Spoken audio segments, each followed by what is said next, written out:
my name is Ayaka, and I am a TA and consultant with LSAT Unplugged here with Alyssa, running the admissions session. Thank you to Sochita, who ran the logic game awesome class right before. Awesome job. So today I really want to talk about letters of rec. And sort of get into the nitty gritty of like asking for one. What does it look like on LSAC? And I won't share the web page, but I've done it before, so I'll tell you like what you need to get beforehand to register the person to send your letter of rec and all of that. So let's get into it. I know Anna sent a link in the chat. Let me see, I'm on one screen today, so let me see if I can share my screen correctly. Here we are. All righty, so everyone can see that, yeah? All righty. Let's see, and then let me just pull up the chat just so I have it. And as always, if you have questions, comments, all of that, feel free to put it in the chat or come off mute.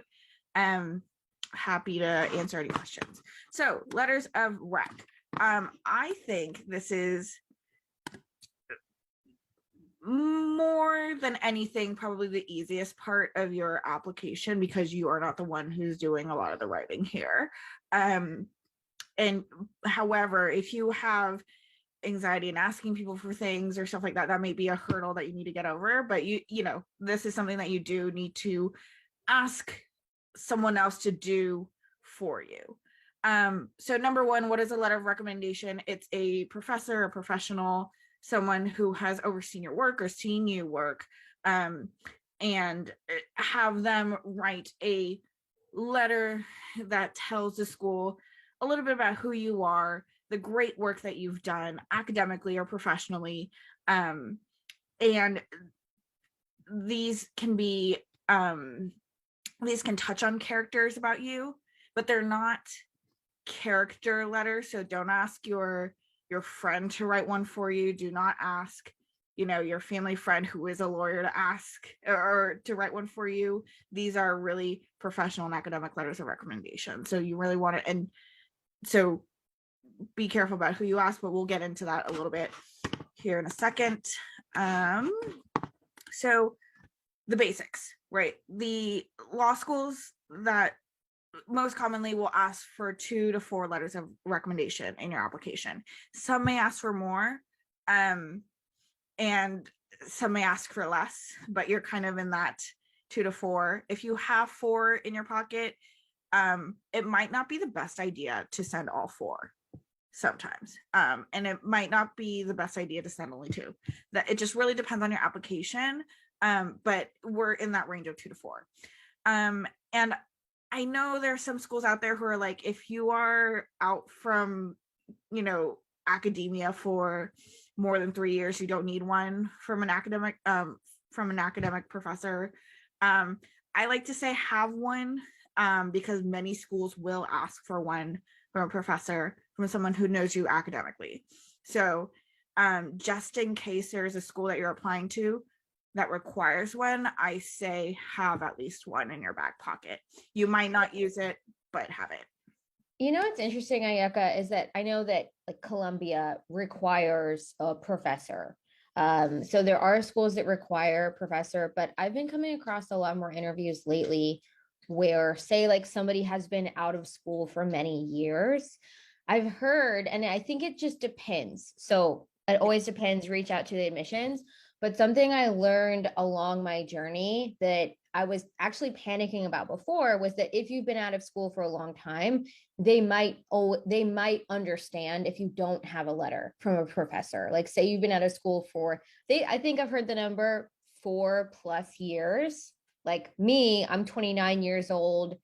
I happen to go to a small school. If I'd gone to a larger school, and the prompt does not require a professor, it might be okay to not have one. They might say like, yeah, we were kind of expecting that. What do you think about that? I think that's great. And, people I've been out of school for now 6 years as well. So, the professors that I knew, that I've kept in touch with, they know me, but the people who I haven't, they don't know me as much anymore, and I haven't updated them about my life. So it may be hard for those people to go back and write letters. So I think you're right in that, some schools are more willing to not have that academic performance letter. The one caveat is if you have a addenda about your academic performance, I suggest having a letter from a professor that can speak to how strongly you showed up in a classroom, because that can enhance your addenda of being like, hey, let's say you didn't do well in a class because you really weren't interested in it, or you kind of pushed through a class that you just kind of had to, and so that kind of tanked your GPA. If you have an academic letter of rec from someone who says, no, this person can show up very strongly in a class that this person is interested in, and this is the way that they showed up, then that looks better, right? Oh, that's an academic addenda assistance letter sort of thing. So I think it really depends on your application, which is frustrating. However,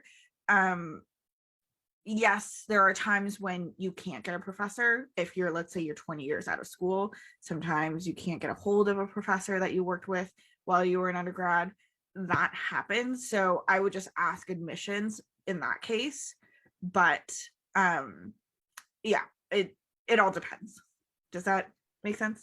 It makes total sense. And now I have another question following up on professor. And really, all of my questions, like everything I have to offer, is because when I first started my application journey until today, talking to you right now, I have a completely different understanding of like what letters rec, like what kind of goes down. And something I found really interesting listening in on a lot of different interviews was, say, for example, you do get a professor and you have a letter recommendation from a professor and you're applying to a school that doesn't absolutely require from a professor. Like say you have like 2 letters of recommendation that are from professional backgrounds, and these 2 people know you really well and they can talk about you at length.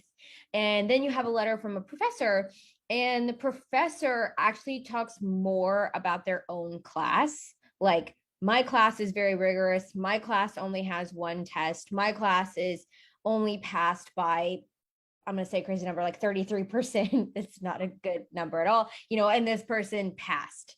Like when they spend more time talking about their own class and saying like, this person got this grade in my class, I've heard that actually can be like pretty like a big indicator that like, okay, like this professor doesn't actually know this person. Mm-hmm. And personal touch is more important than rigor of what you went through, what that person's describing in terms of like their own thing or something like that. Like if 2 people know you more than say the professor, would you say that that's a stronger letter of rec Sure. puzzle? Yeah, I think so. And this kind of goes into the next page, but kind of you've got this on the nail. So I think it's important to figure out the person that's writing the letter, right? Is this person going to write a good and awesome and amazing letter for you, right? And I think in the professional sense, you've worked with a person enough that you know that they can write a good letter. And they might ask for like, what should they include in the letter, and you can influence that a little bit in that way. A letter from a professor, especially if you've had a little bit of time since you've graduated or taken a class with that professor, it might be a good idea to dig through your emails, your school emails, to see if you've emailed in assignments, or comments from a class, and kind of pull those up and send those to the professor so they kind of get a better picture and kind of remind themselves of who you were in that classroom. I think the best professor written letters are ones that can describe who you are in the classroom, not, and as you said, Alyssa, not the rigor of the class or not how difficult it is to get an A in the class. It's much more about how you performed in that class and how you showed up. Is this person an active participant in the class, or were they someone who just kind of sat in the back? And I would like to say that's not a great place to be if you're a person who sat in the back of the room and never raised their hand to get a letter from that professor, but sometimes that's the only choice we have. So we'll kind of talk about how to figure that route out, but in general, you really want to pick and choose who you're asking for a letter of rec. And can they, number one, can they write a good one? Number two, will they remember you? Number three, can they write one that kind of shows who you are in the classroom, who you are in the workplace? Does that make sense? Awesome. All right. So moving on, asking for a letter of recommendation. So after you've gone through like the whole, this person might be a good person to ask, you know, this person's a good person, you know, from work, from college, whatever. The asking part is probably the biggest like hurdle for getting the letter of recommendation, because I don't know about you, but I have this like big fear of being rejected and somebody saying no to me. So that was like the biggest thing. And most times I haven't had anyone say no. But I do know some people, they say, no, I don't remember you. I'm sorry, I can't write a good one for you. And that's them doing a service for you. If they say I can't write a good letter for you, that's a service. So don't feel like you've been rejected. You'll find someone who will write a better one for you. So first off, be clear in what the letter is for. You know, you're going to law school, and you would like to have them write a letter of recommendation for you. Give examples of what you want the recommender to include, like if it's character, if it's work ethic, if it's, you know, a project that you've done, etc. Give a deadline, give a very clear deadline, and don't make it the same deadline as the day that you want to apply, right? Because things can go wrong. People are busy. They can ask for an extra day. So don't cut it too close to when you're applying. And then explain the LSAC process. This one's a little tricky. And this one was one where I had to kind of go in and dig into LSAC a little bit to figure out what the process was.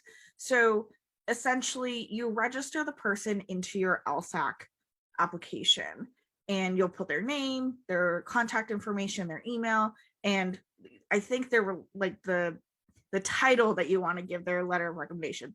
And once that's done, the LSAC system will send an email to the recommender, who then uploads the letter into the system.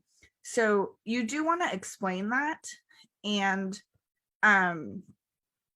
check in once you've done that process. Just give it a couple days and check in with your recommender to see if they actually got that email.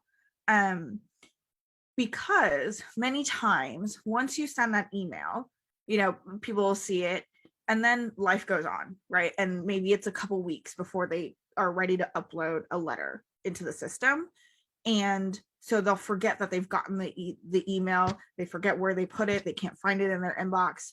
So, you know, check in, see if they got it, give them a couple weeks. You know, I'm sure you'll be writing back and forth with the person. And, you know, once they're like, hey, I feel like I'm ready to send in a letter, check in and say, hey, are you able to find that LSAC email? I can always refire. And there's always a way to refire that email from the LSAC portal. And then lastly, you want to get the recommenders, you know, preferred name, title, contact information. You need to put that into the LSAC system. So make sure you have that. That's the basic that you need for asking for a letter of recommendation. There are people out there, especially professors, who are like, show me assignments, show me which classes you've taken with me. My professor that I've asked for a letter of recommendation, I've taken 7 classes with this guy. So I wrote every single one. I wrote like the most impactful projects, you know, what grade I got, all of that. So really give as much information as possible, and, you know, so that they can use that as a starting off point of remembering who you are, remembering how you showed up in the class, and then write that great letter of recommendation that you want. Optional things that you can include. I didn't do this, but a copy of your personal statement. If you are one of those people who have, you know, everything ready and all you need is a letter of recommendation, include that personal statement. it, it could tell the story of who you are, and they can maybe tap into that personal statement a little bit and write that recommendation letter so that's a cohesive application. It's not necessary. I don't see too many people doing it because not a lot of people have their personal statement ready as early as when they need to start asking for a letter of recommendation. And then other optional reference material. That's not just for academics. You also want it for, if you're asking for work recommendations. I went back, I think 4 years, and asked my boss from 4 years ago to write a letter of recommendation. And he was like, well, that's fine. I can totally do that. Remind me, some of the projects that we did together. And he was like, oh yeah, I remember doing that with you. So sometimes people just really need to jog their memory. And, I was like, oh yeah, I was on this like project around RSUs for the company, and we did tax stuff and stuff in America. And he was like, oh yeah, I totally remember now. So really just give them a lot of information. So that they can write that letter in a more meaningful way. And I think, Alyssa, you and I really talk about this in personal statements, but we don't want to be in like the high level, like this person's great, blah, blah, blah. Like you want the more impactful stories and concrete examples to come in so that it's not a highfalutin, this person's just great and we think this person will be a good lawyer.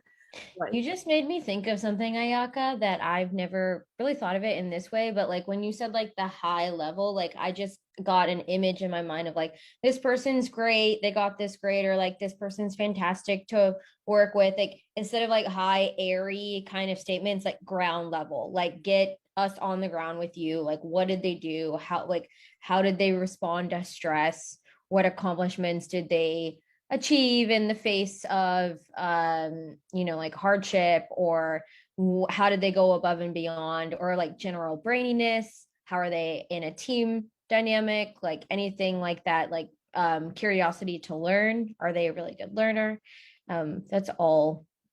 But I'm going to actually hijack and now like switch gears and like actually mention something else that I've been thinking about a lot in terms of having, which is optional. So you have the personal statement and like examples, like this is what I did.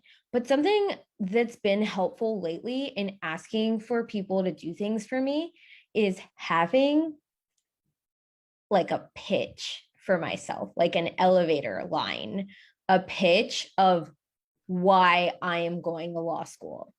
And in perfecting that, in practicing that, my application is shifting into a more focused, like well-rounded application, because I sort of have an idea of myself and I'm able to articulate myself. And also it helps in case you ever, if a school you're applying to does an interview, you've totally got that. Tell me about yourself, or like, why do you want to go to law school question down. So it really can't hurt to have like an elevator line or like a pitch, just like a 3-part. And I know we were just talking about this, but like when asking for a letter of recommendation to go to law school, you could potentially say like, I'm asking for a letter of recommendation to go to law school. This is why I want to go, and have like 2 sentences, 3 sentences that really land why it's important. Is it necessary? Absolutely not. But it sort of like lights a fire under the person who could be writing it for you to like be on board with you and like see that you're focused and like see your vision, maybe potentially like you just look a little bit more organized. Sure. And I love that. And I think that conversation can happen at differing times. So I have to say, the people that I've asked for letters of recommendation, they know. I've told them over and over again over the years that I'm like, I want to go to law school, and all this. And I, I remember I emailed my professor and I was like, now is the time. Like, you get to write this letter that you've been wanting to write for years now. So, that elevator pitch, great. And I think that's something useful to have if you're having that first conversation of like, hey, I want to go to law school and I would love to ask you for a letter of recommendation. I've asked that question. I've asked for a letter of recommendation 6 years ago from this professor. And every year I go and see him, not just, to ask for the letter, but just to keep that connection going and saying, hey, like, this is what my life is like. I don't think I'm ready to go to law school yet, but when I am, please do write a letter and keep that connection going. And, it's always make an appointment with him and then, see him and go get coffee and all that. So, that's really important to do. And I think give that elevator pitch throughout that time that you're asking for that letter of recommendation. So Cheetah, I think that's where you and I differ, right? Because I had an entire career that had nothing to do with law school. And a lot of applicants have that. So that's a lot of people and I hear it all the time too, like people go through undergrad not planning on law school. Like maybe people are not talking about law school and like maybe they realize it's for them. And so I think that's definitely where having that elevator pitch, I would almost say if you have a career that you maybe haven't been saying that whole time, then the elevator pitch definitely even more necessary. Like definitely bring that to the table when you're asking for a letter of rec.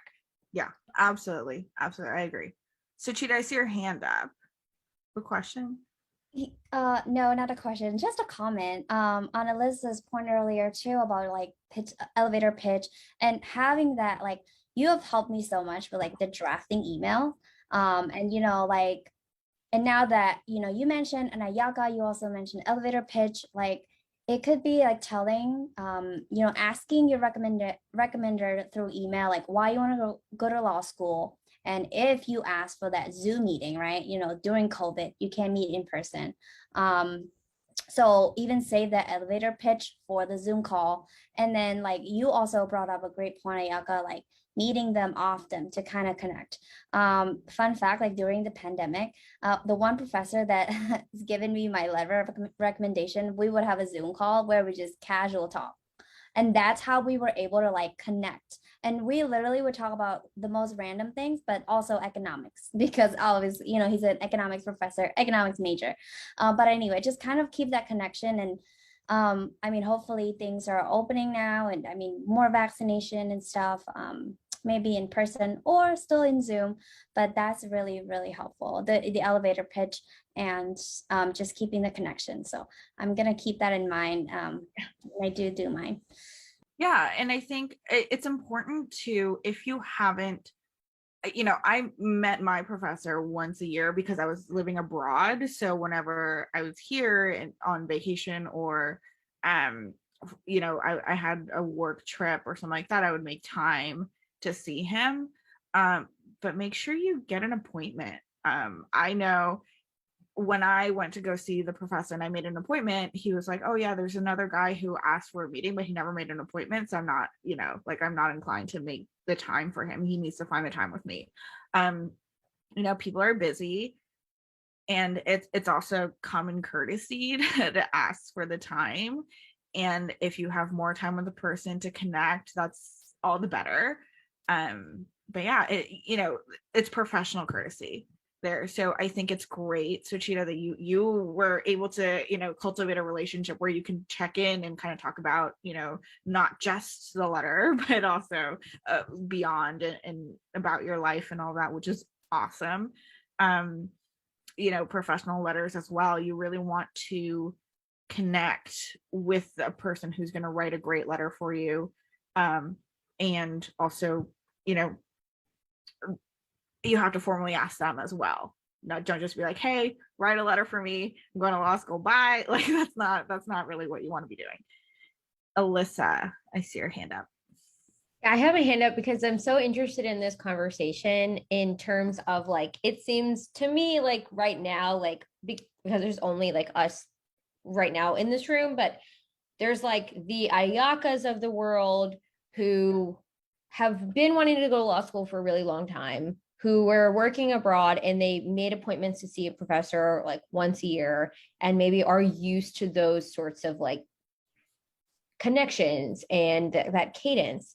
And then there's sort of like the me's of the world who I'm not visiting I happen to be someone who is like a professional artist. So I was like traveling all the time and not making it back to where my school was. I'm not visiting my professors once a year. I didn't know I was going to law school. That connection is not happening whatsoever. But something I wanted to ask is that I didn't know. I hope like somebody listening to this is the same as me, but I had no idea. Excuse me, my voice just cracked, that I could even talk to professors. And I know that that sounds crazy, but I was raised raised in a violent home that basically taught me not to speak to authority figures, because if I spoke to authority figures, then like they would find out what was like happening at home. So like when you're raised in domestic violence or like domestically abusive situations like me, you're not talking to authority figures, and professors fall into that. And so when I first asked for my letter of recommendation from a professor, he said yes. He was like, I'd be happy to, like, let's do it. Let's jump on a Zoom call. And I just completely freaked out. I panicked. I was like, what do we talk about? Like, I've never spoken. He knew me because of the work I had done. I happen to be a very, very good student. But what do those conversations look like? Sure. That's a great question. So I think, let me caveat one thing. So when I was talking to this professor, and even my previous boss, who 4 years ago, so I always said to them, at some point I might want to go to law school.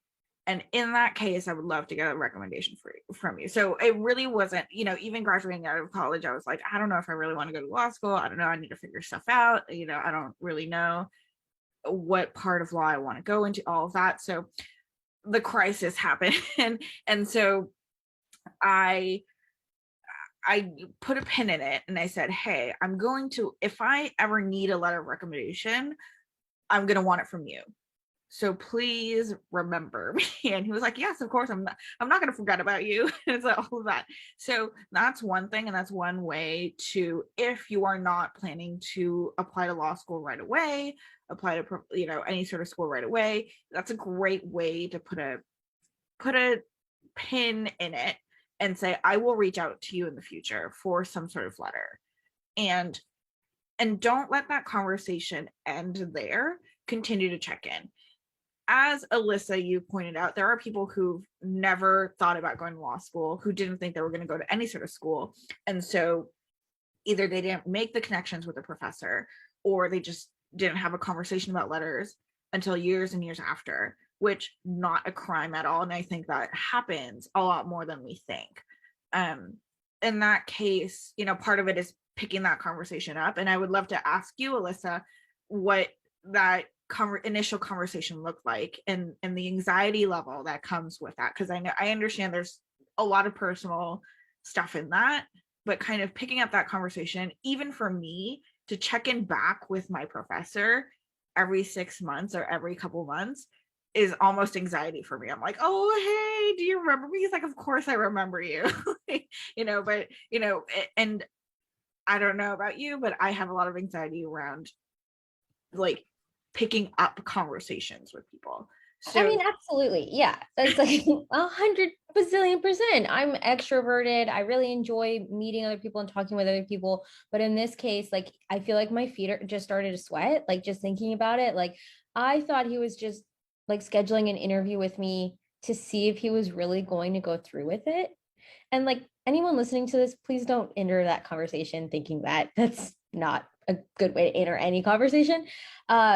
What's really interesting though is that he asked me, really, I thought the meeting was going to be 15 minutes, and I could tell just from his cadence that the meeting was actually like an hour and a half. And I wasn't prepared for that. So definitely set a time expectation whenever you're meeting with someone. And he seemed very relaxed. And again, I have an arts background. So he also has an arts background. So different types of professions have different sorts of like levels of interaction. But he asked me questions like, where do you want to go to school? What type of law are you interested in? Why do you want to do this? And he was not grilling me. He's a very kind person.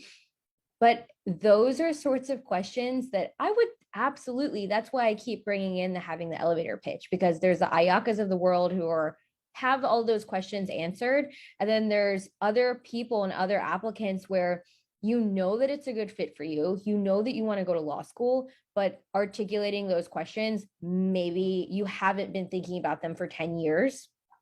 So those would be, if I could give any sort of advice, like he was really awesome and he actually took like a mentorship role with me and like talked options out with me.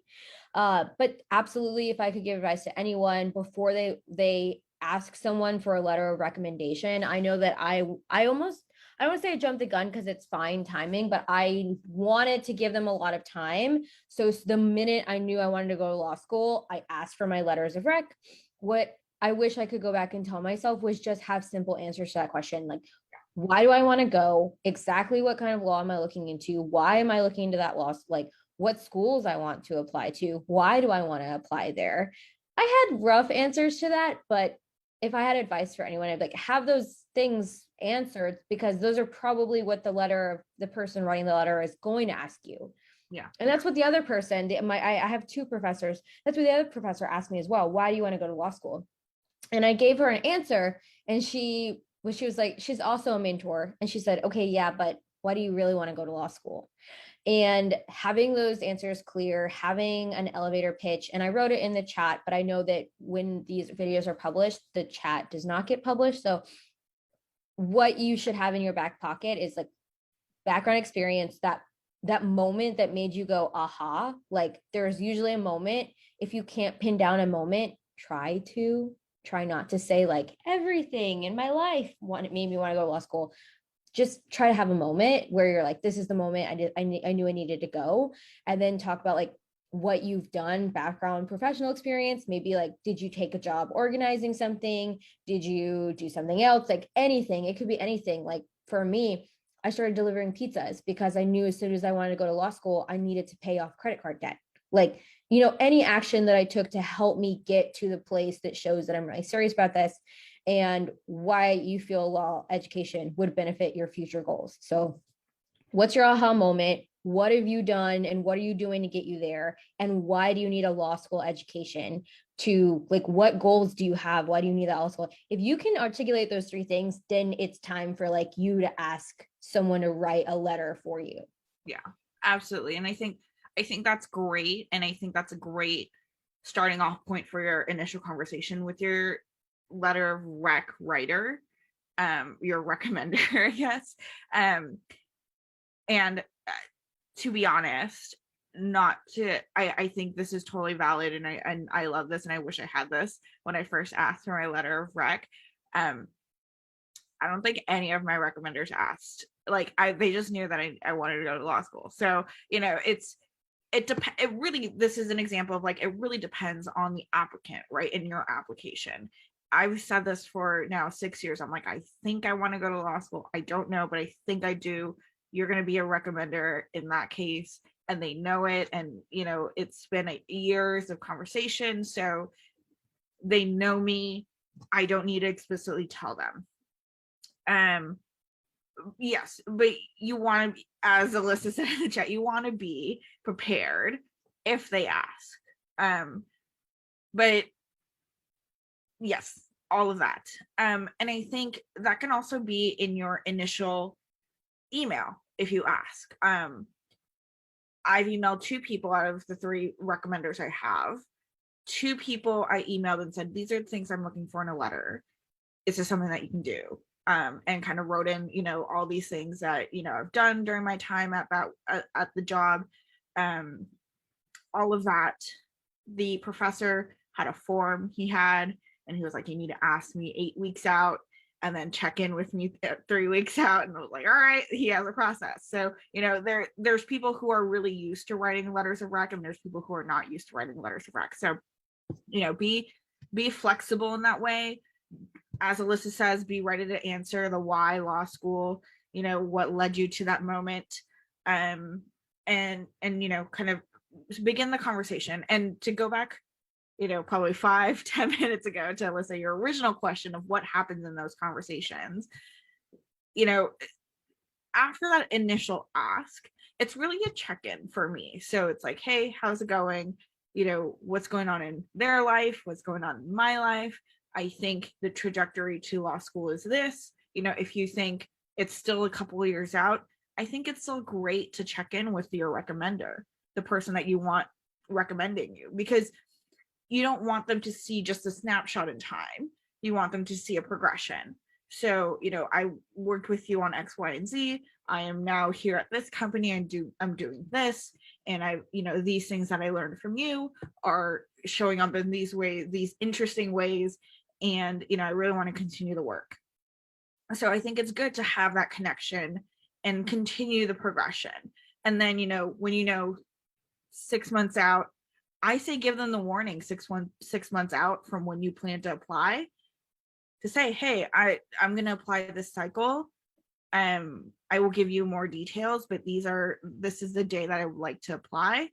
Are you able to write a letter this year?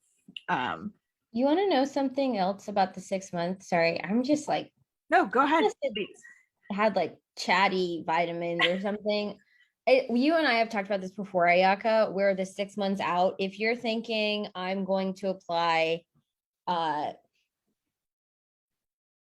like, how do I take, if I'm thinking to myself, I want to apply before January 1st, because that's part of like the earlier pool, like that just is giving me the best chance for scholarship.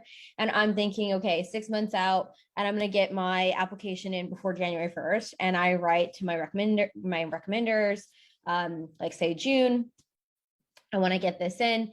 If you are asking for a professor, both of the professors that I asked both of them were like, great, I'm going to get that done during winter break.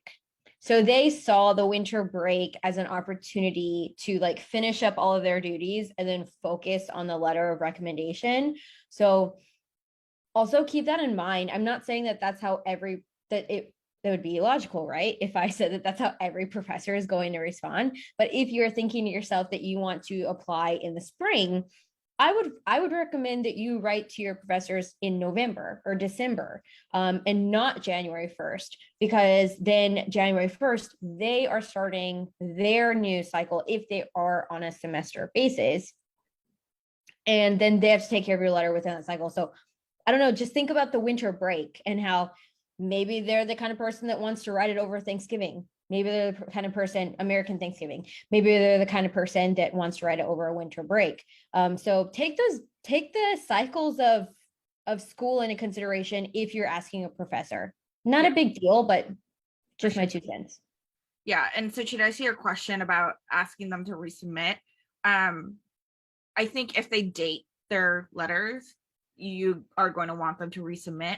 I know my professor, he wrote a letter, and it starts with, because he asks people to start the letter for you, like just the first line to say, my name is blah, blah, I'm writing a recommendation for this person for the 2020 cycle or something like that. And so you have to do the ask to change that. But beyond that, I think you can just say, hey, I pushed out my application for X, Y, and Z reason. Are you able to resubmit with an updated date? No need to change the content unless there's something that you really want changed. But I can't see into my letter. I've checked that whole, like, I won't look at the letter thing. So I don't know what it says, but I've sent the email to all my recommenders to say, like, hey, I've pushed out my application. If you've dated it in any sort of way, can you please update to the current date? And there's usually no pushback on that. So yeah, it shouldn't be a problem. I don't think. Yeah. So that's really the meat of today's, and thank you, Suchita and Alyssa, for kind of really actively participating here.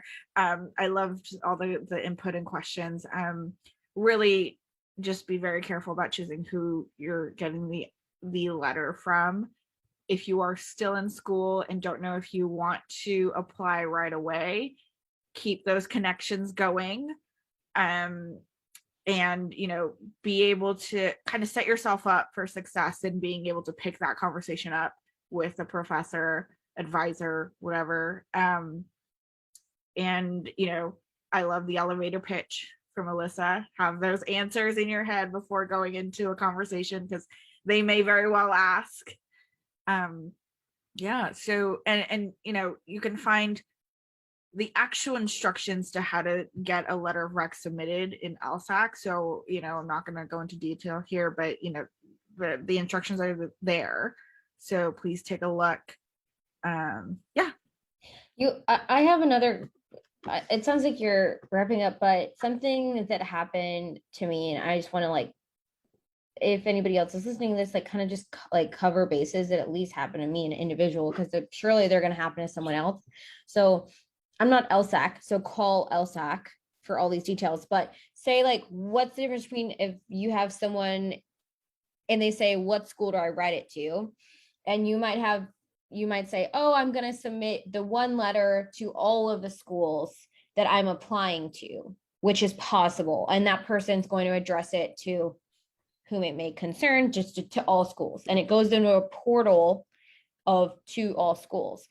I happen to have someone writing a recommendation letter that said, no, this is too important. I want to address it to every single individual school you're applying to. And that's doable. You just have to make sure that they're on board, because you as the applicant don't have control over what portal it gets sent to. They have to match it to the exact portal to that school. So you have to make sure that they are aware of that process, just as you've said, Ayaka. But this is what I really want to point, and I want to give this advice to anyone, because a woman from LSAC that worked for LSAC gave it to me. And that's just make sure that if somebody is writing to each individual school and they want to, ask them to also write a letter that is to all school, a generalized letter. That way, at the last minute, if you decide that you're going to apply to another school, maybe a safety school, maybe a reach school, you're not stuck with the list of schools that they wrote to, and make sure you articulate that's the reason. If they want to do it to every school, just say, yeah, sure, that's great. Make sure they understand the extra lift involved with that.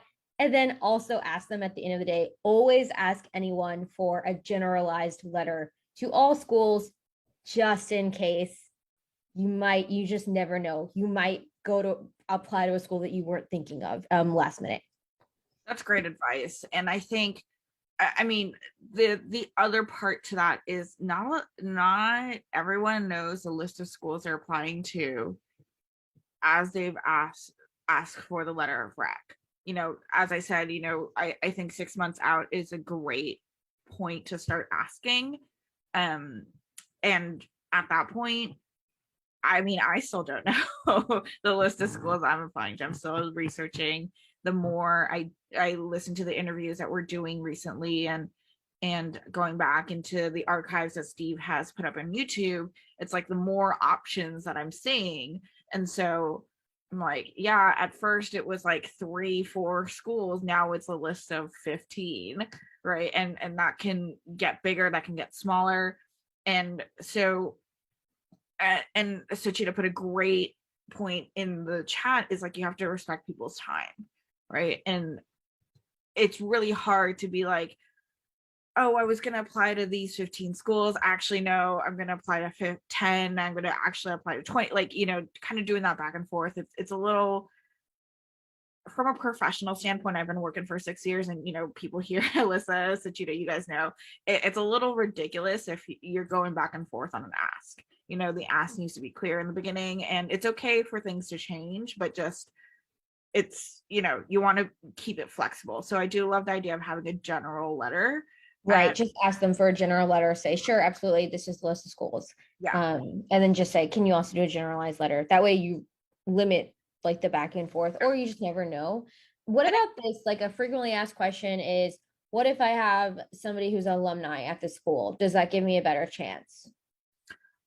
Does that mean, sorry, you got the question, so I don't think you know the background to the question, but I think so.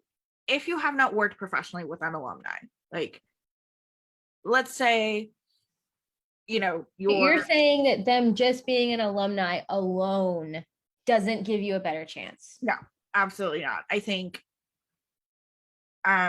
let's say like you work in a law firm and you've worked with an alumni there and they know your work ethic and all that, that's a great letter to have, because they could say like, hey, I was at that school, I think this person would be a great fit to the school because X, Y, and Z, right? But if it's like, hey, I was an alumni, not, and oftentimes I've heard this question, alumni but not of the law school, alumni that is from like the medical school or something, right? And under the same university, I don't know if that's a good letter to have.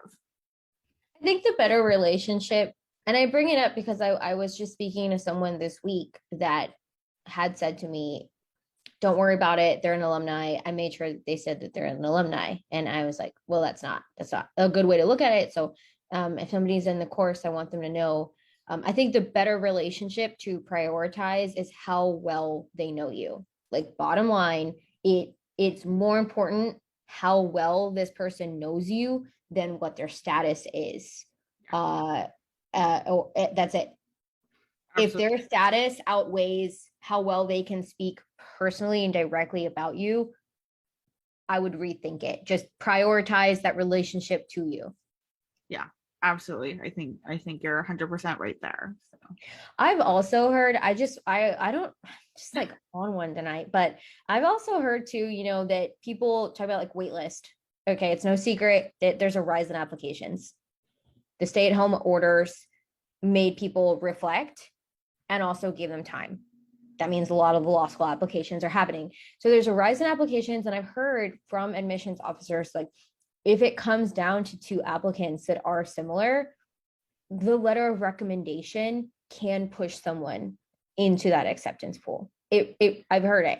And in terms of like, can somebody speak powerfully to your ability to succeed in school? And if someone writes like this much, like 3/4 of a page, like this person's really great, that high ground, and somebody else has a recommender that I'm not trying to force anyone to like force their writer to write a long message, but they're going on and on about this person has what it takes. This person is resilient. This person will add value to your program. I know that you started out this session saying a letter of rec, probably the easiest part of the application because you're not doing it. I would challenge that and say the way that you set up, like everything that you've done such a beautiful job here tonight of like setting up those conversations, presenting information to them that can help them write a stronger letter, following up with them, giving them 6 months. Like if somebody were to take all your advice, Ayaka, that's still like an amount of work that I would, not to be dramatic, but like it could make a difference. So don't sleep on it is what I'm trying to say. Absolutely. I think, you're right in that I've been on this journey for a while. So I feel like accumulatively, yes, it's a lot of work, but I'm on the tail end of it and I'm like, all right, it's time to ask for that letter that I've been asking for 5-6 years now. So, and that's kind of why I'm like, oh, it's probably the easiest part. I don't have to study for it. I don't have to write multiple drafts. However, the commit that you have to make, or the leap that you have to make in terms of self-doubt and all that, like in asking someone that you haven't connected with for probably many years, stuff like that, that's a big ask. So I understand what you're saying, Alyssa, and I think it goes into you choosing the right person to ask the letter, and then getting them to write the right content. Those are the two big things here. Really the other stuff is kind of the bells and whistles, but choosing the right person, right content. And you have to be prepared to say, these are the things that I want you to say in my letter. And kind of, you have to do that reflection for them. We've worked on this. I want you to highlight this about me. I remember one of my my professional letters. This guy wrote like 4 pages. I was like, yo, we can't do 4 pages of a letter of rec. Like, I love that you wrote that, but we can't do 4 pages. So, and he was like, do you think 4 pages is too long? I was like, yes, I think it's too long. So we had to pare it down, and I was like, well, can you talk about this, this, and this? And he was like, yeah, of course, I've already written about it, so that's all good. So, it's, the letters are important. It can make a no a yes in the application process. It can make a wait list into a yes. We hear it all the time. It can also make, if your letter of rec is not great, is kind of like the wishy-washy sort of, oh, this person would be a good candidate, it would be a good lawyer, that's it, and there's no concrete examples or no like personal touch to that, it can make a maybe a no, right? So it is important. It really is important, and you don't want to let it slide. You don't want to let it go and be like, oh, I'll just ask the 3 people that I know, right? You really want to choose. These should be from people who know you, who know your work ethic, who know how you work and how you think and all that. So really cultivate those relationships, and then if you know that you're not going to ask for it right away, put a pin in that conversation and make sure that they know that that's coming sometime in the future. Awesome. That's really well said. Yes. Awesome. Alrighty. Well, thank you all for participating. I love this conversation. It was a lot bigger conversation than I was expecting. So I'm so sorry. I actually have one more question. Sure. Do you have Whew, I'm so glad that you're my friend, Ayaka, because if you weren't, I would not feel comfortable like butting in this much. I guess I gotta we're all friends there. Just so everyone knows, I am terrified every time I speak. Like, I'm sweating right now, and I just force myself to do it because I think it's for the greater good of like just getting us out. But what are your opinions on, there's actually an option in LSAC. Is there where it says like, have you viewed your own letter? Yeah.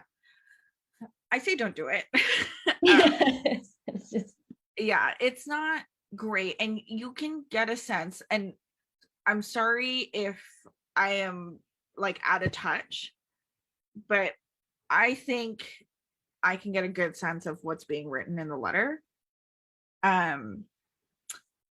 But some people might not, right?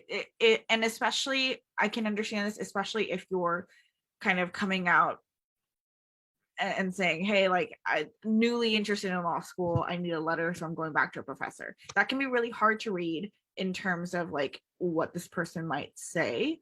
But I think that's something that you need to have a conversation, not just once, not just twice, but a couple times with the person, and saying, hey, are you able to write a powerful letter for me? These are the things that I'm looking for in my letter. Is that something that you can include? They may say yes, and you might get like, oh, I don't know if that's a good yes or a bad yes.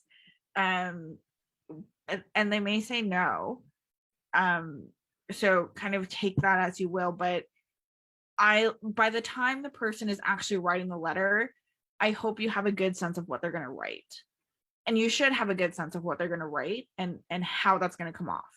So I personally don't feel a need to write, like, check off the whole, like, I want to read the letter. I'm comfortable with saying this is confidential to the school.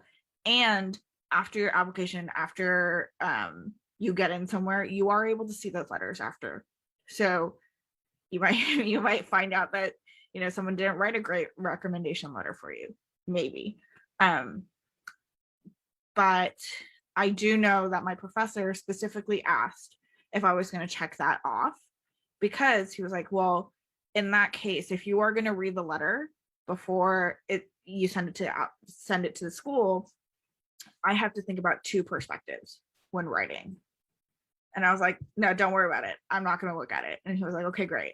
So that's not him saying, well, if you're going to look at it, I'm not going to feel comfortable writing writing something about you. It's more, he's saying, he wants it to come off in a certain way, and he doesn't have to think about my perspective as well as the school's perspective, so he can write more powerfully. So really, I would say talk to your recommender if that's a point of contention for you. That was so Well put, Ayaka. You amaze me. That's great. Yeah. I've thought about letters of rec for too long. So clearly. Alrighty. Well, happy to answer more questions, Alyssa, if you have any. But thank you all for joining. Have a wonderful night, and we'll see you soon. Thanks for tuning into the show. Please subscribe if you haven't done so already to be notified of new episodes as I release them, and feel free to reach out if you need anything at all as you move forward with your prep. I'm happy to help however I can. In the meantime, I'll wish you all the best and take care.